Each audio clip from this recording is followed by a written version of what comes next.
So now let us talk about the tympanic membrane. Okay, tympanic membrane.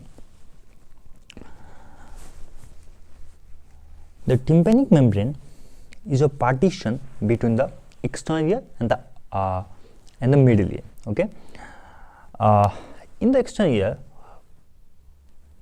we have pinna, external auditory canal, and tympanic membrane. Okay, all these parts outer than the tympanic membrane is the external ear, and inner to it is the middle ear. So it is a partition between the external ear and the middle ear. Okay, and tympanic membrane is not vertical.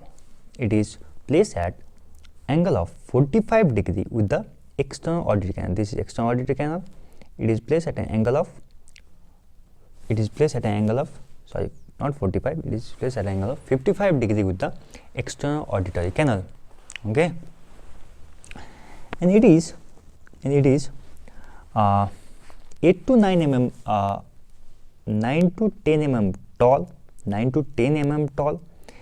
8 to 9 mm wide, and about 0.1 mm thick.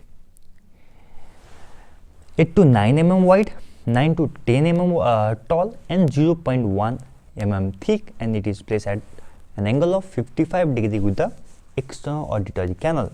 It is placed at an angle of 55 degree with the external auditory canal. It is purely gray in color. Okay, the total area of the tympanic membrane is adult tympanic membrane is 90 millimeter square. But the effective area of the tympanic membrane is only 55 millimeter square. Okay, total area of the tympanic membrane is 90 millimeter square, but the effective area of the tympanic membrane is 55 millimeter square.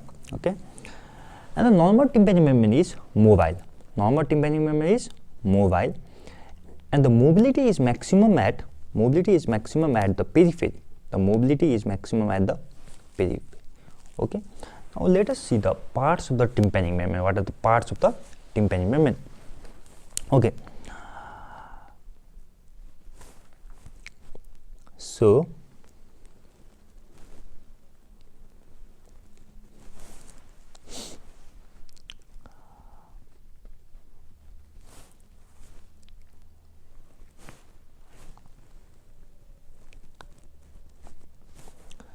this is a tympanic membrane. Okay, this is the anterior part of the tympanic membrane. This is a posterior part. Okay, this is a superior part, and this is the inferior part. Okay,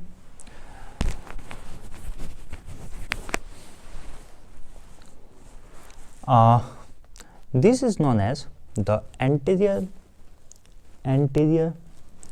malleolar fold. This is known as anterior malleolar fold.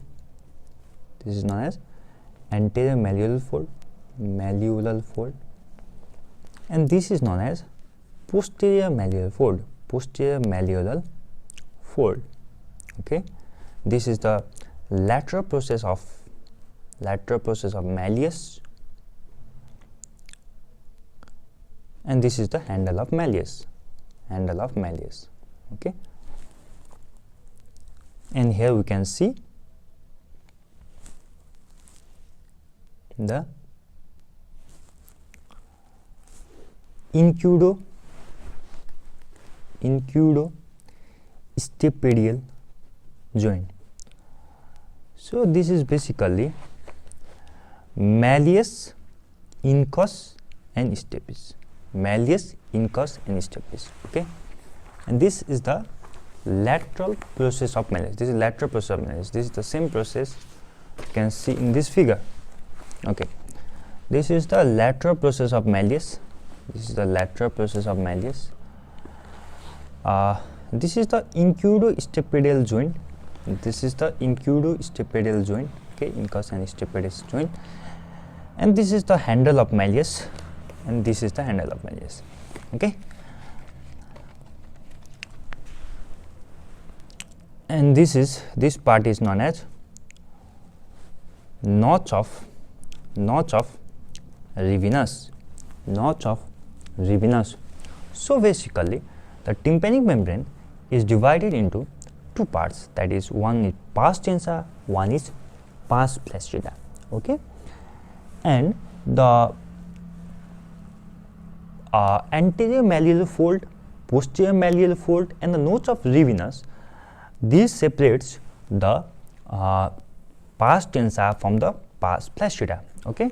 So this part inferior to the malleolar fold, this is called the pars tensa. Pars tensa, that means it is a tensed part, okay. Whereas this upper part is known as pars flaccida.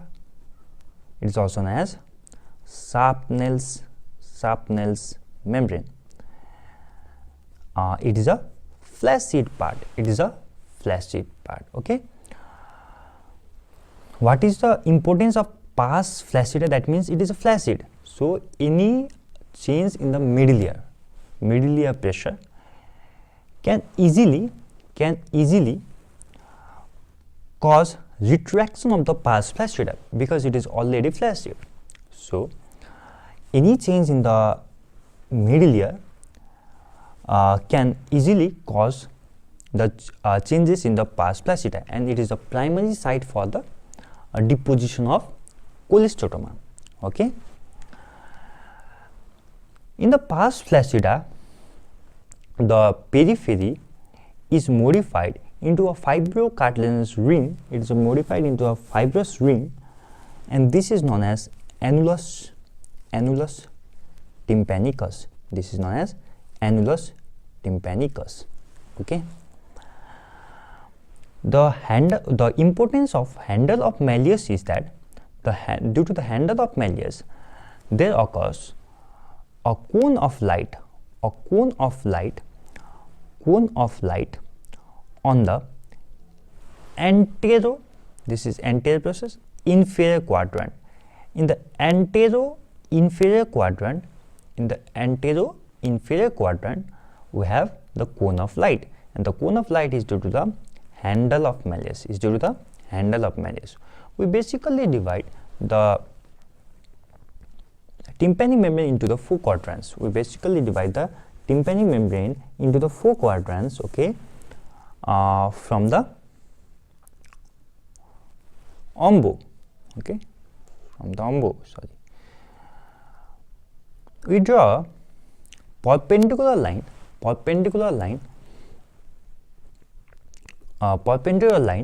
to the ombo, and so one is the vertical line runs through the lateral handle of malleus, and the horizontal line runs perpendicular to the ombo. So basically tympanic membrane has four quadrants. This is a superior quadrant and anterior quadrant, okay. This is anterior superior quadrant, anterior inferior quadrant, posterior superior and posterior inferior, and cone of light is present in anterior inferior quadrant. And it is due to the handle of malleus. Basically, okay. This is this perpendicular line. So these four are the quadrants, okay, and cone of light is present in anterior inferior quadrant, okay.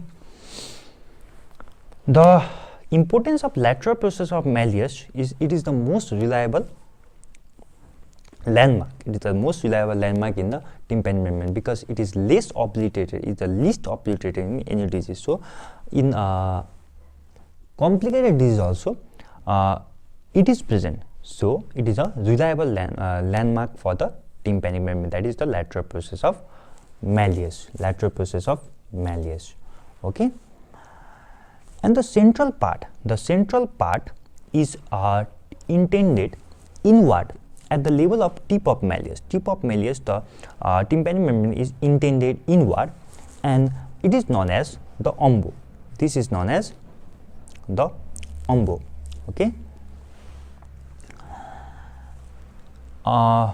Basically, two types of spaces are present behind the tympanic membrane. Okay.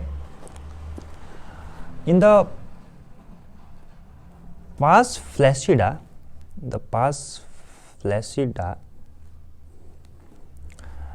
the pars flaccida, we have Prusac space. Okay, we have Prusac space. Okay, this space we will discuss in detail when we will be reading about the middle layer. Okay, and behind the pars tensa, we have bone totals anterior pouch. So behind the pars flaccida we have Prusac space, and behind the pars tensa we have bone totals anterior pouch. Okay, the tympanic membrane has 3 layers. Okay, tympanic membrane has 3 layers. Okay, outer epithelial layer, middle fibrous layer, and inner mucosal layer. Okay, outer epithelial layer. Okay, this epithelial layer is just a continuation of the epithelium of the external auditory canal. This is the external auditory canal. Okay, and the epithelium of the external auditory canal just continues into the outer layer of the tympanic membrane, and this is the outer layer of the tympanic membrane. So outer epithelial layer is just a continuation of the epithelium of the external auditory canal. Okay, outer epithelial layer. Middle layer is the fibrous layer. Okay, so what are the fibers that can be that are found in the tympanic membrane? 3 types of fibers are present in the tympanic membrane. First is the radial fibers. Okay, first is the radial fibers. Second are the circular fibers. Okay, and third is the parabolic fibers. So basically 3 types of fibers are present in the tympanic membrane. One is the radial fibers that runs radially from the umbo. Second is the circular fibers, and third is the parabolic fibers which runs parabolically. Okay, middle is the fibrous layer, and inner layer is the mucosal layer. This inner mucosal layer is just a continuation of the mucosa of the middle layer cavity. So the outer layer is the continuation of the epithelial layer of the external auditory canal. Inner layer is the continuation of the mucosal layer of the middle layer cavity, and the middle layer is the fibrous layer. Okay, of the tympanic membrane. So there these 3 are the layers of the tympanic membrane. We should remember the fact that when the tympanic membrane heals by perforation, if there is a perforation in the tympanic membrane, it heals only by 2 layers. That means only by epithelial layer and the mucosal layer. There is no fibrous layer because when there is perforation in the tympanic membrane, the outer epithelial layer, which is the outer epithelium, is the squamous layer. The squamous layer or the outer epithelial layer, it grows faster than the middle fibrous layer. So the outer epithelial layer grows faster, and it will go. The outer epithelial layer will go and fuse with the inner mucosal layer. So the middle layer, that is the fibrous layer, has no time to develop. So when there is a perforation in the tympanic membrane, it heals only by 2 layers. And this is known as atrophic tympanic membrane. Okay, that is atrophy of the middle layer of the tympanic membrane. The tympanic membrane arterial supply is by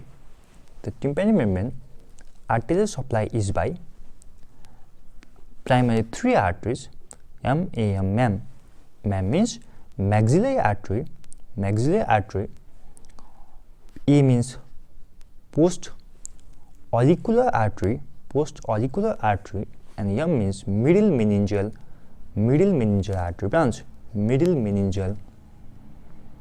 artery branch, okay.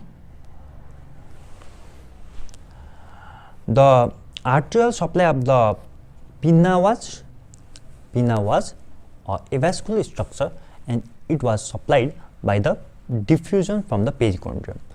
The external auditory canal was primarily supplied by the external carotid artery, whereas the tympanic membrane is supplied by three arteries: maxillary artery, postauricular artery, and middle meningeal artery branches. Okay, knob supply. The knob supply of the tympanic membrane arises from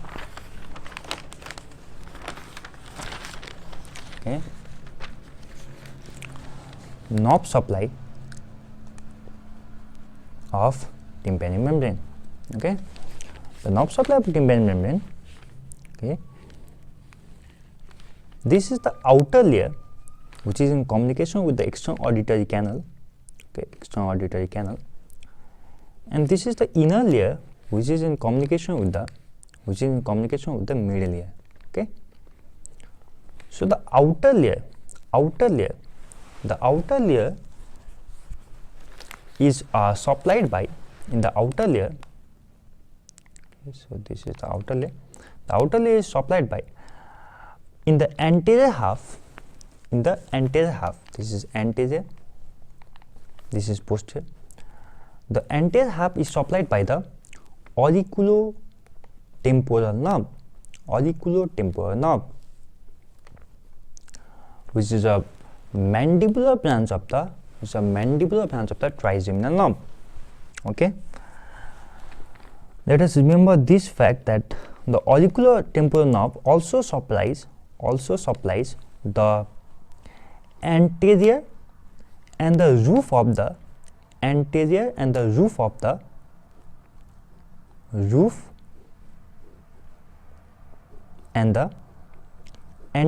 wall of the external auditory canal. It also supplies the pinna's anteriormost part in the lateral surface. So, auriculotemporal nerve in the pinna supplies the anteriormost part of the pinna. Okay, supplies the anteriormost part in the pinna. In the external auditory canal, it supplies the roof and the anterior wall, and in the tympanic membrane, it supplies the outer part of the tympanic membrane in the anterior half. Okay, whereas the posterior half of the tympanic membrane, outer part of the tympanic membrane is supplied by the auricular branch of the vagus nerve. Okay, that is Arnold's nerve. It is very easy to remember because in the external auditory canal also we have the posterior supply, and the inferior supply was by vagus nerve. And posterior wall also receives the supply from the facial nerve.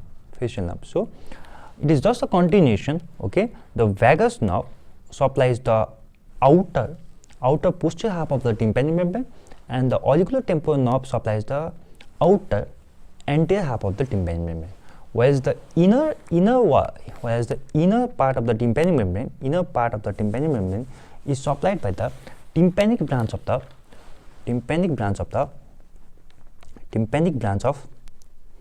glossopharyngeal nerve. And the tympanic branch of the glossopharyngeal nerve is known as the Jacobson's nerve. The auricular branch of the vagus nerve is known as the Arnold's nerve, whereas the tympanic branch of the glossopharyngeal nerve is known as Jacobson's nerve, and this Jacobson's nerve supplies the inner part of the tympanic membrane. whereas the outer part is supplied by two knobs, that is in the anterior half it is supplied by auriculotympanic knob, which is supplied of the mandibular division of the trigeminal knob, and the posterior half is supplied by the vagus knob. Okay. And the knob, the glossopharyngeal knob supplies the innermost part of the tympanic membrane. Okay. The arteries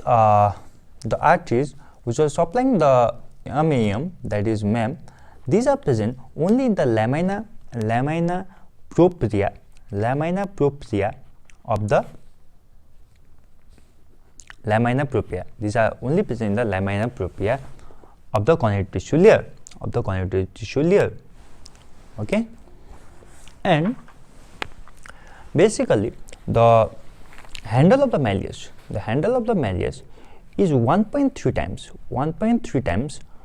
handle of the malleus is 1.3 times longer than that of the process of the incus, okay, and this will provide a mechanical advantage of 1.3, which will help in the impedance matching. Okay,